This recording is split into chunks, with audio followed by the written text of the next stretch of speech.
가족에 대한 시리즈 말씀 세 번째 시간입니다. 창세기 22장 12절에서 19절 말씀 본문으로 네가 하나님을 경외하는 줄을 아노라, 이런 제목의 말씀 함께 나누겠습니다.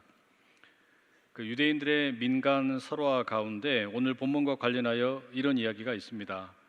본문에 보면 아브라함이 이삭을 번제로 바치라 이런 명령을 받게 되는데, 왜 하나님께서 천사들을 보내서 그 소식을 전하지 않았을까요? 천사들이 하나님께 이렇게 말했답니다. 만약 그런 것을 명령하고 싶으시면 하나님이 직접 하십시오. 아마 천사들도 그런 이야기 하는 것은 꽤 부담스러웠나 봅니다. 그만큼 오늘 본문의 이야기가 쉽지 않다는 반증이겠죠. 유대인들은 오늘 본문을 가리켜 아케다라고 부릅니다. 결박이라는 뜻입니다. 아버지가 아들을 결박했다, 거기에서 유래한 별명이 되겠죠. 기독교인들은 이 이야기를 주로 이삭이 번제로 바쳐지는 이야기로 읽게 됩니다. 아무튼 이 본문은 논쟁이 참 심각한 그런 본문입니다. 이 본문 속에 나오는 하나님, 아브라함, 이삭, 그 어느 누구 하나 쉽게 이해가 되지 않습니다. 본문 속에 묘사된 하나님 어떻습니까? 아니, 어떻게 아버지에게 아들을 번제로 불태워서 제사를 드리라 명령하실 수 있습니까? 도무지 이해되지 않습니다. 아브라함은 어떻습니까? 하나님이 명령하셨다고 한들 아들을 바치라는 그 번제를 어떻게 순종할 수 있습니까? 이삭은 어떻습니까? 자기 자신을 죽이려는 아버지 앞에 순순히 몸을 내어 맡깁니다. 여러분, 이게 이해가 되시나요? 오늘 본문의 이야기는 도무지 이해가 되지 않는 것들 투성이입니다. 실제로 지난 화요일에 이 본문 가지고 다른 교회 목사님들과 성경 공부를 했습니다. 끝날 때까지 논쟁이 계속되었어요. 나는 도무지 이해할 수 없다라는 분도 계셨고, 이것은 믿음과 순종의 이야기라고 주장하는 분도 계셨고, 아니다, 이것은 하나님이 누구인지를 보여주는 내용이다, 이렇게 말씀하는 분도 계셨어요. 그만큼 공통된 합의를 이끌어내기가 참 쉽지 않은 그런 본문입니다. 그럼 어떻게 할까요? 어렵기 때문에 우리가 피하기보다는 오히려 전공법으로 본문을 자세히 들여다볼 수 있으면 좋겠습니다. 오늘은 특히 아버지와 아들의 관계, 그러니까 부모와 자녀의 관계에 초점을 맞춰서 이 이야기를 살펴보려고 합니다. 창세기 22장 1절이 이렇게 시작합니다. 그 일 후에 하나님이 아브라함을 시험하시려고 그를 부르시되 아브라함아 하시니 그가 이르되 내가 여기 있나이다. 22장의 시작은 그 일 후에라는 표현입니다. 여러분, 이게 뭘 가리키는 걸까요?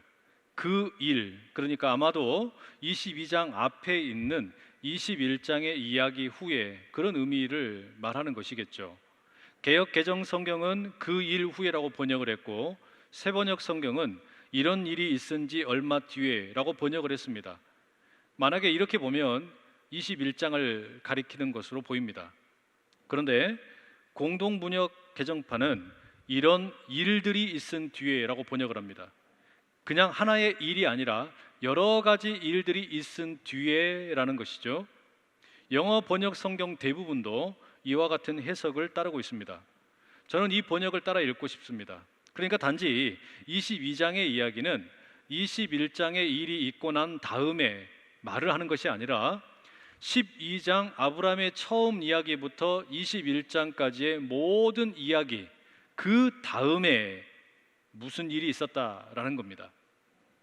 하나님께서 12장에 아브라함을 부르셨습니다. 갈 바를 알지 못하고 그저 하나님이 보여주는 땅으로 가라 명령하셨습니다. 큰 민족을 이루어 주겠다 하셨고 땅을 주겠다고 하셨습니다. 아브라함의 후손을 통해 온 민족이 복을 받게 하시겠다 말씀하셨습니다. 그런데 아내 사라는 자녀를 낳을 수 없는 몸입니다.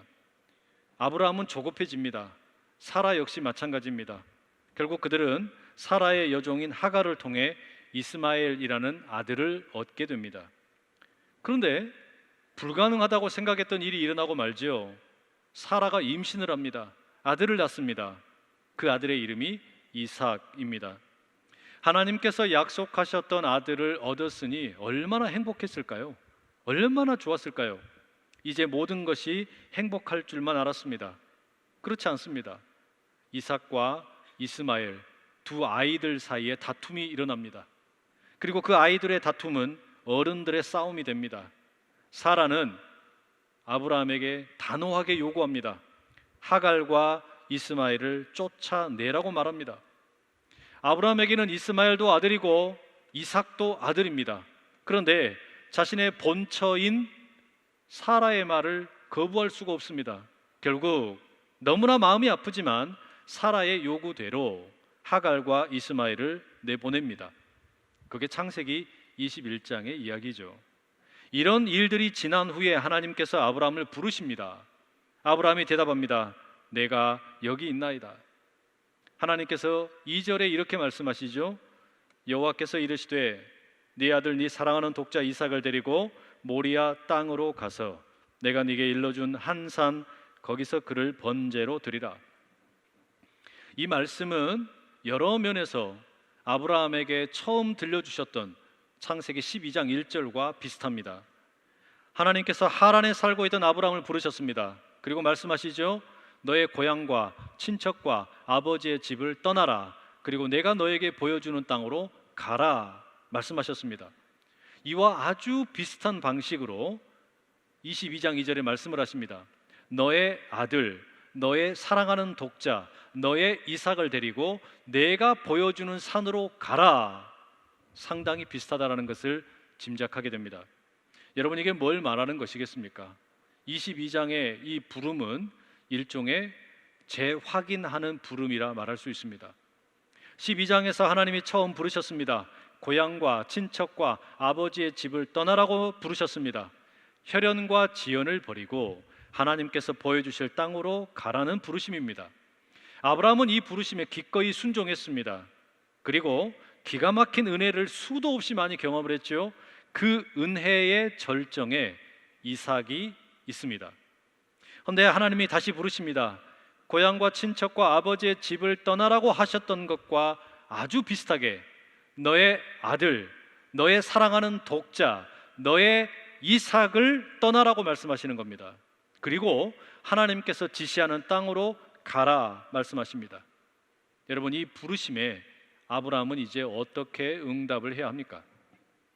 3절에 의하면 아브라함은 아침에 일찍 일어나 길을 떠날 채비를 합니다. 마치 고향과 친척과 아버지의 집을 떠날 때처럼 그는 묵묵히 길을 나설 준비를 합니다. 아들 이삭과 2명의 종 그리고 번제에 쓸 나무를 쪼개어 가지고 떠납니다. 그런데 여러분, 아무리 생각해봐도 이 대목에 이상한 점이 있습니다. 아브라함이 아무 말이 없어요. 소돔을 심판하겠다는 하나님의 음성을 들었을 때 아브라함은 하나님에게 수차례 간청을 했습니다. 그러지 마십시오. 하나님, 그렇게 하시면 안 됩니다. 그 땅에 많은 의인들이 있습니다. 기도를 했습니다. 그런데 자신의 아들을 번제로 바치라는 하나님께 아브라함은 아무 말을 하지 않습니다. 아무런 간구도 하지 않는 겁니다. 왜 아들을 번제로 바치라고 하시는지 이해할 수 없다고 항변도 하지 않는 겁니다. 이삭 역시 마찬가지입니다. 어디를 가는지, 왜 가는지 아버지에게 묻지 않습니다. 성경을 읽는 독자의 입장에서 보면 당혹스럽습니다. 도대체 이들은 무슨 생각을 하고 있는 것인지, 어떤 감정을 갖고 있는 것인지 짐작하기가 쉽지 않습니다. 다만 한 가지 분명한 점이 있습니다. 아브라함이 처음 하나님으로부터 고향과 친척과 아버지의 집을 떠나라는 명령에 순종했던 것처럼 그는 아들 이삭을 번제로 바치라는 명령에 기꺼이 순종을 하고 있습니다. 이삭 역시 마찬가지입니다. 뭐가 뭔지 모르지만 그저 아버지 아브라함을 신뢰하고 동행합니다. 순종하고 있다라는 말입니다. 아브라함과 이삭의 목적지는 모리아 산입니다. 역대하 3장 1절 말씀에 의하면 모리아 산은 후에 예루살렘 성전이 세워지는 곳입니다. 그러면 아브라함이 지금 당시에 브엘세바라는 곳에 머물고 있었는데 그곳에서 모리아 산까지는 약 70km 정도의 거리가 됩니다. 70km 정도의 거리를 걸어서 3일 만에 도착하게 됩니다. 하루에 한 25km 정도씩 걸었다라는 계산이 나오죠. 거의 목적지에 도착했을 무렵에 아브라함은 두 종들에게 나귀와 함께 기다리라 명령합니다. 이삭에게 장작을 짊어지게 합니다.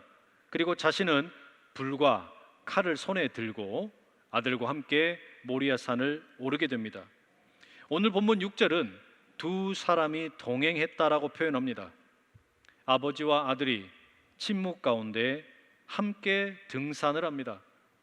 아버지와 아들이 사랑 가운데 함께 모리아 산 올라가는 겁니다. 아버지와 아들이 함께 부르심 가운데 길을 걷습니다. 아버지와 아들이 함께 서로를 신뢰하면서 길을 걷는 것입니다. 그 길을 걷는 와중에, 모리아 산을 오르는 와중에 아들이 처음으로 아버지를 부릅니다. 아버지여. 아버지가 대답을 합니다. 내가 여기 있노라. 아브라함의 대답을 주목할 필요가 있습니다. 하나님께서 아브라함아 부르셨을 때 내가 여기 있나이다. 아브라함이 대답했습니다. 아들 이삭이 내 아버지여 불렀을 때에 그는 내가 여기 있노라 답합니다. 사실상 동일한 답변입니다.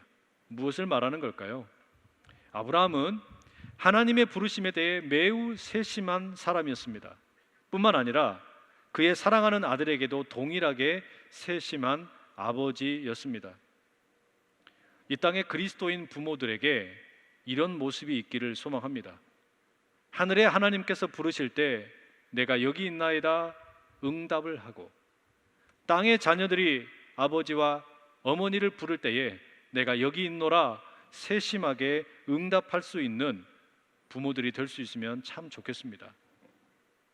이삭이 말을 합니다. 7절 뒷부분이죠. 불과 나무는 있거니와 번제할 어린 양은 어디 있나이까? 가슴이 찢어지는 질문이에요. 아버지는 아들의 이 질문을 받고 마음이 갈기갈기 찢어지는 것 같습니다. 어떻게 답변하면 좋겠습니까? 자신의 마음에 찢어지는 심정을 가지고 대답합니다. 8절 내 아들아, 번제할 어린 양은 하나님이 자기를 위하여 친히 준비하시리라. 아브라함이 어떻게 이렇게 답변했는지 모르겠습니다. 이삭은 자신에게 일어날 일을 알고 있었을까요? 그가 알았든 몰랐든 아브라함의 고통은 이삭의 질문과 함께 아주 예리하게 파고들어옵니다. 장작을 짊어지고 모리아 산을 올라가는 이삭, 불과 칼을 들고 그 뒤를 따르는 아브라함, 이 부자의 모습은 자연스럽게 우리들을 십자가를 짊어지시고 골고다 언덕을 오르시는 예수님을 떠오르게 합니다. 그 길을 예수님 혼자 올라가신 길이 아니죠. 자신이 죽게 될 십자가를 짊어지신 예수님, 보이지 아니하시나 함께 동행하시는 하나님이 그 길을 걸으십니다. 아브라함과 이삭이 모리아 산을 오르듯이 말입니다. 8절의 뒷부분은 다시 이렇게 말씀합니다. 두 사람이 함께 나아가서. 오늘 본문은 의도적으로 아버지와 아들이 함께 동행한다라고 하는 것을 반복합니다. 이들이 함께 길을 걷고 있음을 강조하는 것이죠. 아버지와 아들은 침묵 가운데 모리아산 정상에 도착합니다. 아버지와 아들은 함께 제단을 쌓습니다. 아버지와 아들은 침묵 가운데 나무를 벌려 놓습니다. 그리고 아버지와 아들은 하나님의 부르심을 따라 결박을 하고 결박을 당합니다. 아버지와 아들은 서로를 신뢰하면서 어쩌면 마지막이 될지 모르는 자신들의 예배를 드립니다. 아버지가 칼을 잡고 아들을 죽이려고 합니다. 아들을 잡아 죽여서 제물로 번제를 드리려고 합니다. 너무나 끔찍한 인신제사입니다. 도저히 이해할 수 없는 일이 파국으로 치닫고 있습니다. 도대체 아브라함은 이때 무슨 생각을 하고 있었던 걸까요? 왜 이삭은 가만히 자신의 죽음을 맞이하고 있는 것일까요? 그리고 무엇보다 하나님께서는 도대체 이 말도 되지 않는 일을 아버지와 아들에게 시키시는 이유가 뭡니까? 아브라함의 심정을 우리가 알 길이 없습니다. 다만 신약성경 히브리서 11장 17절에서 19절은 아브라함의 행동을 이렇게 묘사합니다. 아브라함은 시험을 받을 때에 믿음으로 이삭을 드렸으니 그는 약속들을 받은 자로 돼 그 외아들을 드렸느니라. 그에게 이미 말씀하시기를 네 자손이라 칭할 자는 이삭으로 말미암으리라 하셨으니 그가 하나님이 능히 이삭을 죽은 자 가운데서 다시 살리실 줄로 생각한지라. 비유컨대 그를 죽은 자 가운데서 도로 받은 것이니라. 히브리서 저자의 해석은 이렇습니다. 아브라함이 어떻게 이삭을 인신제사를 할 생각을 했을까? 하나님을 믿었다라는 겁니다. 하나님의 의도가 정확히 무엇인지는 모르지만 하나님은 약속하신 것을 반드시 신실하게 지키시는 분이라는 것을 믿었다라는 겁니다. 자신은 아내를 2번이나 누이라고 속였습니다. 그때마다 하나님께서 부부의 관계 가운데 개입하셔서 이 부부를 고쳐주셨습니다. 회복시켜 주셨습니다. 자신은 마음이 너무나 급해서 여종 하갈을 통해 이스마엘을 얻었지만 하나님께서는 사라를 통해 이삭을 주셨습니다. 이런 일들을 수도 없이 많이 겪었습니다. 그렇기 때문에 아브라함은 하나님을 믿었다라는 겁니다. 심지어 이삭이 설령 죽더라도 다시 살려주실 것을 믿었다. 그게 히브리서 저자의 표현입니다. 그렇기 때문에 아들의 손과 발을 결박합니다. 아들을 번제단 위에 올려놓습니다. 누워있는 아들도 울고 그 아들을 죽이려고 하는 아버지도 웁니다. 드디어 하늘 높이 칼을 쳐들고 아들을 향해 내려치려고 합니다. 이 긴박한 순간에 하늘에서 다급한 음성이 들려옵니다. 아브라함아, 아브라함아! 아브라함이 하늘 음성을 듣고 대답을 합니다. 내가 여기 있나이다. 내가 여기 있나이다. 3번째 나오는 표현입니다. 하나님께서 12절에 말씀하십니다. 그 아이에게 네 손을 대지 말라. 그에게 아무 일도 하지 말라. 네가 네 아들 네 독자까지도 내게 아끼지 아니하였으니 내가 이제야 네가 하나님을 경외하는 줄을 아노라. 극적인 순간에 모든 것이 파국으로 치닫는 순간에 하나님께서 다시 개입을 하십니다. 아브라함의 칼을 막으셨습니다.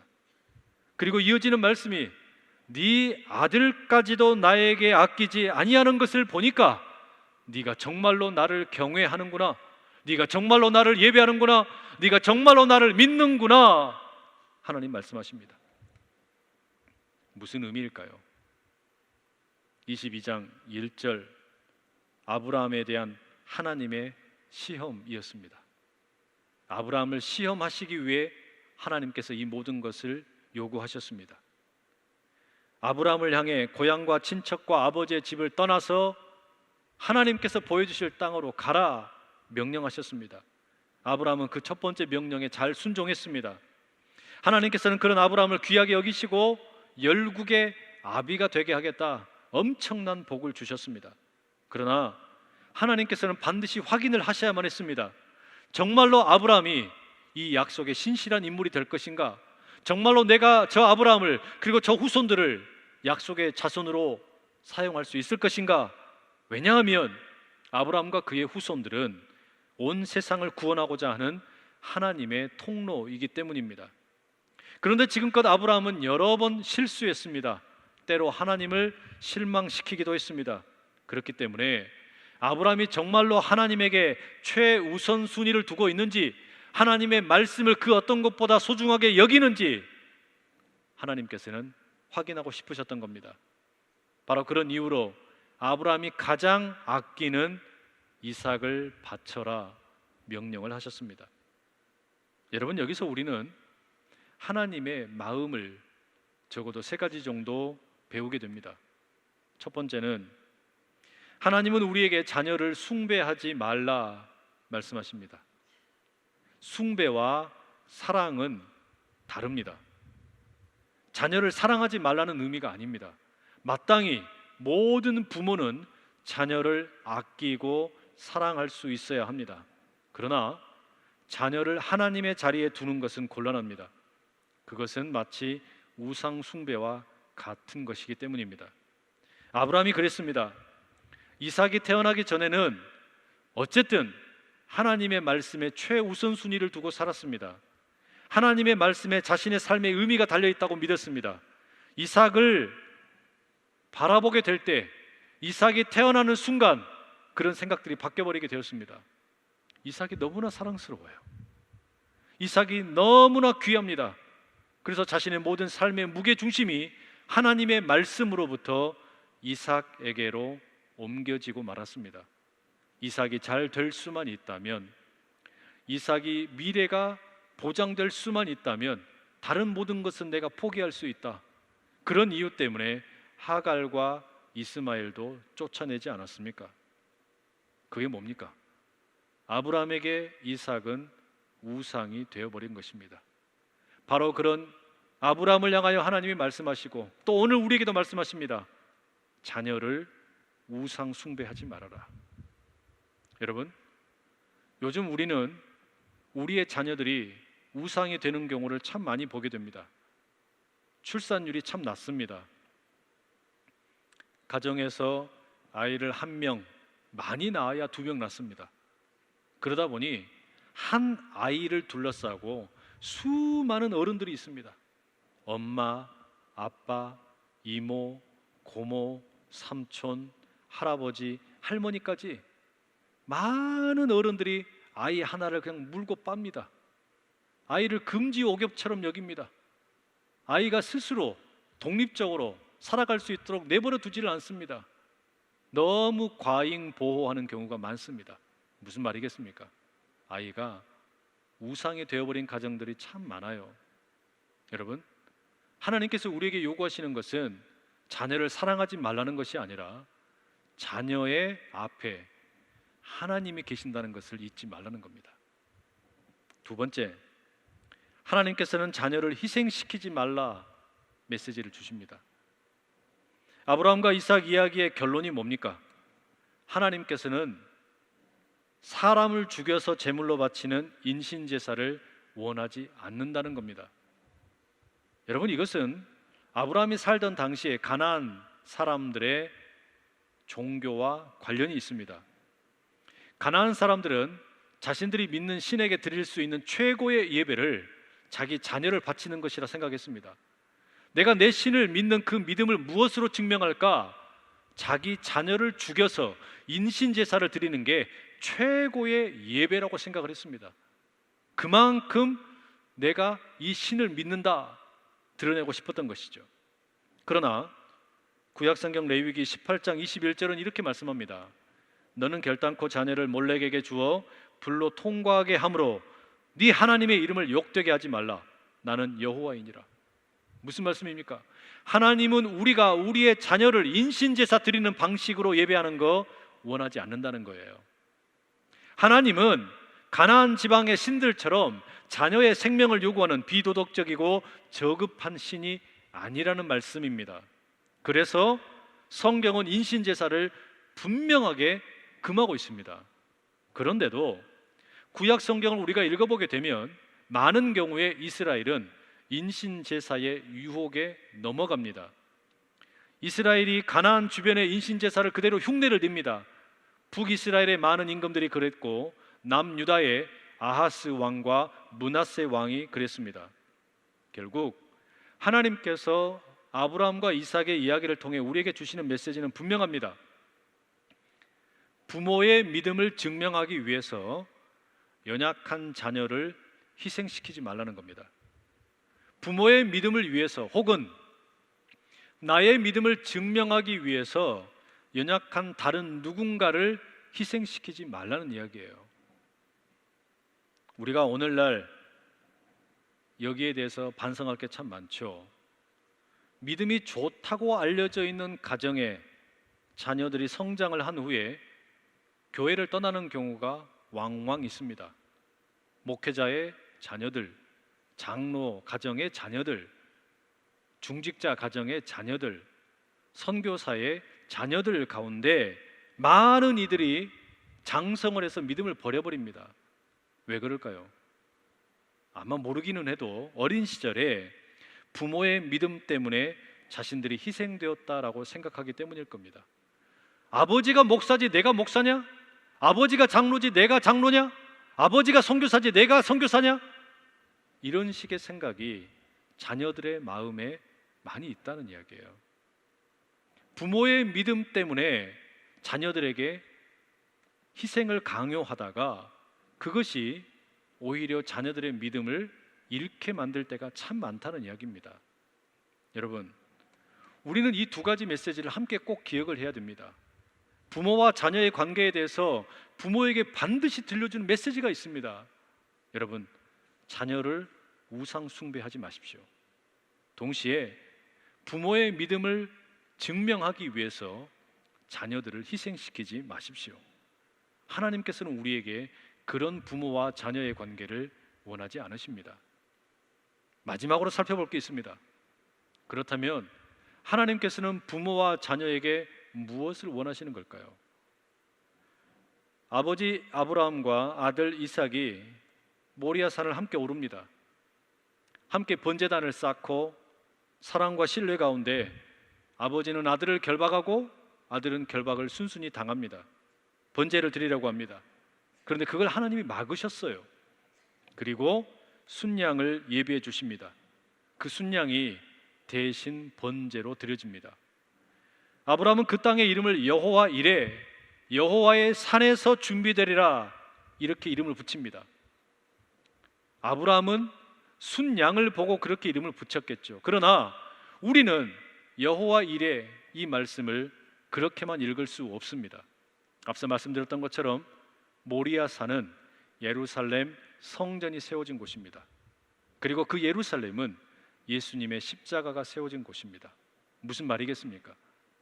아브라함과 이삭이 함께 올라갔던 그 모리아 산, 그곳은 예수님께서 십자가를 짊어지시고 하나님과 함께 올라갔던 골고다 언덕입니다. 그곳에서 여호와의 이레, 십자가의 주님이 이미 예비되고 있었다라는 말입니다. 아브라함은 아들을 바치는 결단을 내렸습니다. 그러나 하나님께서는 이삭을 죽이지 못하도록 막으셨습니다.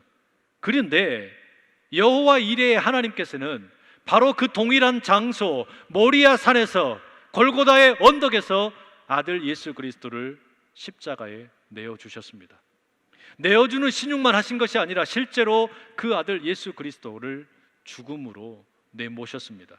왜요? 여호와 이레, 아브라함의 후손으로, 다윗의 후손으로 이 땅에 오신 예수 그리스도를 통해 아브라함에게 주셨던 그 약속의 말씀, 너를 통하여, 너의 후손을 통하여 이 땅에 있는 모든 사람들이 복을 받게 하겠다, 구원받게 하겠다, 그 말씀을 이루시기 위해 우리 주님을 십자가에 내어주셨습니다. 그게 여호와 이레입니다. 여호와의 산에서 준비되리라. 여호와의 산, 모리아 산, 골고다 언덕, 바로 그곳에서 온 인류를 구원하시기 위한 예수님의 십자가가 이미 예비되어 있었다라는 말씀입니다. 여러분, 그렇습니다. 부모와 자녀에게 필요한 것은 부모가 자녀를 우상 숭배하는 것도 아니고 부모가 자녀를 희생시키는 것도 아니고 함께 모리아 산을 오르는 겁니다. 함께 골고다 언덕을 오르는 겁니다. 그리고 그곳에 우뚝 서 있는 십자가를 바라보는 거예요. 아들아, 딸아, 저기를 봐라. 우리를 위해서 예비된 하나님의 은총이다. 하나님의 은혜의 십자가다. 예수 그리스도의 피 흘린 십자가다. 여러분, 바로 그 십자가가 부모의 가슴에, 자녀의 가슴에 함께 새겨질 수 있기를 간절히 축복합니다. 그게 우리 하나님께서 원하시는 부모와 자녀의 관계입니다. 함께 모리아 산을 오르고 함께 골고다를 올라 그곳에 우뚝 서 있는 주님의 십자가를 바라봅니다. 모든 가정들이 함께 모리아 산을 오를 수 있기를 축복합니다. 모든 가정들이 함께 골고다 언덕을 오를 수 있기를 간절히 소망합니다. 그리고 그곳에 여호와 일의 십자가를 경험할 수 있기를 축복합니다. 여호와 일의 은총을 함께 경험하게 될 때 부모의 가슴에 십자가가 새겨지고 자녀의 가슴에 십자가가 새겨지게 될 때 그 가정은 결코 흔들리지 않습니다. 여호와 일의 은총, 십자가가 새겨진 가정 결코 흔들리지 않습니다. 가정마다 부모와 자녀의 그 관계 가운데 다른 어떤 것이 아니라 십자가가 우뚝 설 수 있기를 간절히 소망합니다. 갈보리 산 위에 십자가 섰으니 주가 고난을 당한 표라. 험한 십자가를 내가 사랑함은